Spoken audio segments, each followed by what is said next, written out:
Family card গ্রহণ করবে যারা ফাতেমা ত্রিপুরা যারা আসন গ্রহণ করার জন্য বিভিন্ন যাচ্ছে আর মঞ্চে যারা আছে পিছনে সবাইকে একটু সরে যাওয়ার জন্য মনোযোগ আছে। যারা জুলাই আগস্টে এইখানে জীবন উৎসর্গ করেছেন বিভিন্ন জায়গায়, অনেকে লাশ পর্যন্ত এনে এখানে কবর দিতে বাধা দেওয়া হয়েছে। এই শহীদদের রক্তের উপর দাঁড়িয়ে আমরা আজকে বাংলাদেশকে নতুন করে গড়ে তোলার সুযোগ পেয়েছি এবং বিএনপির নেতৃত্বাধীন সরকার দায়িত্ব নেওয়া, রাষ্ট্র পরিচালনার দায়িত্ব নেওয়ার 22 দিনের মাথায় তারা পরিষ্কার করে নিজেদের নির্বাচনী অঙ্গীকার বাস্তবায়নের কাজ শুরু করেছে। এই ফ্যামিলি কার্ড আপনারা ইতিমধ্যে শুনেছেন, তারপর আবার বলি, বাংলাদেশে ধরে নেওয়া হচ্ছে প্রায় 4 কোটি, অন্ততপক্ষে 4 কোটি পরিবার আছে, তার থেকে বেশি আছে।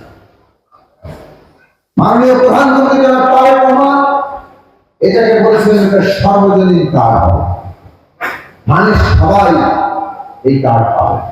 তবে আমাদের সম্পদের সীমাবদ্ধতা আছে, এই কাজ ধীরে ধীরে বাস্তবায়ন করার দিকে আমাদের যেতে হবে, পর্যায়ে করে যেতে হবে। সে কারণে পাইলট প্রজেক্ট শুরু হয়েছে এবং সবার আগে সবচেয়ে যাদের প্রয়োজন তাদের থেকে আমরা শুরু করছি। সেই কারণে কতগুলো মানদণ্ড ঠিক করা হয়েছে এবং পাইলট প্রজেক্ট সরকারের একটা নিয়ম, অর্থাৎ ছোট আকারে শুরু করে সেটা বাস্তবায়ন করো, সেখানে যদি কোনো ভুল ত্রুটি থাকে সেটা শুধরে নাও এবং তারপর সারা দেশে সেটা বাস্তবায়ন করো।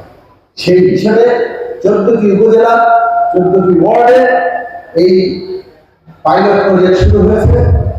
আজকে 37,000 পরিবার প্রধান, বিশেষ পরিবারের যিনি নারী প্রধান, তার হাতে ফ্যামিলি কার্ডটি তুলে দেওয়া হয়েছে।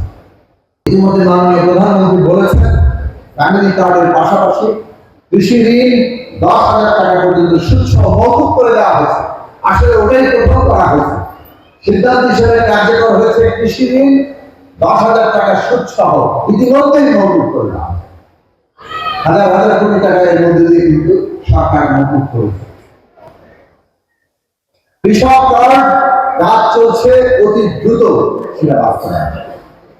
আপনারা সবাই জানেন নির্বাচনী অঙ্গীকার ছিল দেশের সকল মসজিদে ইমাম সাহেব, মুয়াজ্জিন সাহেব এবং খাদেম সাহেবদেরকে সরকার সম্মানী দেবেন, তারা স্বীকৃতি পাবেন।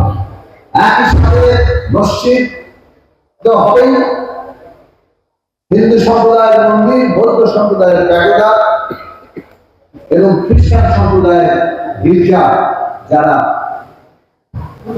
পুরোহিত কিংবা যাজকরা আছেন তারা প্রত্যেকেই এই সম্মানই পাবেন এবং সেখানে পাইলট প্রজেক্ট চলছে। আশা করি কয়েক দিনের মধ্যে এই মসজিদ, মন্দির, প্যাগোডা এবং গির্জা ঈদের আগে আমার যতদূর জানা আছে সম্ভবত 14 তারিখের মধ্যে মাননীয় প্রধানমন্ত্রী এই বিষয়টিও আমাদের সামনে হয়তো আনবেন। ইতিমধ্যে ফ্যামিলি কার্ডের সমস্ত টাকা তাদের ব্যাংক অ্যাকাউন্টে চলে গেছে। আপনাদের ব্যাংক অ্যাকাউন্টে ফ্যামিলি কার্ডের টাকা চলে গেছে এবং এইটাও মনে রাখবেন এখানে দুর্নীতির কোনো সুযোগই নেই। এইটার যে নির্বাচন প্রক্রিয়া, সেই নির্বাচন প্রক্রিয়া যেহেতু আমরা ধীরে ধীরে পর্যায়ক্রমে সবার কাছে যাবে, কাজেই এখানে দুর্নীতির কোনো জায়গা নেই। এই জায়গা নাম সিলেকশন হচ্ছে, তার কতগুলো মানদণ্ড আছে, তার ভিত্তিতে স্থানীয় এবং কেন্দ্রীয় ভাবে এটা ঠিক হচ্ছে এবং এটা কোনোভাবে দলীয়কৃত হবে না।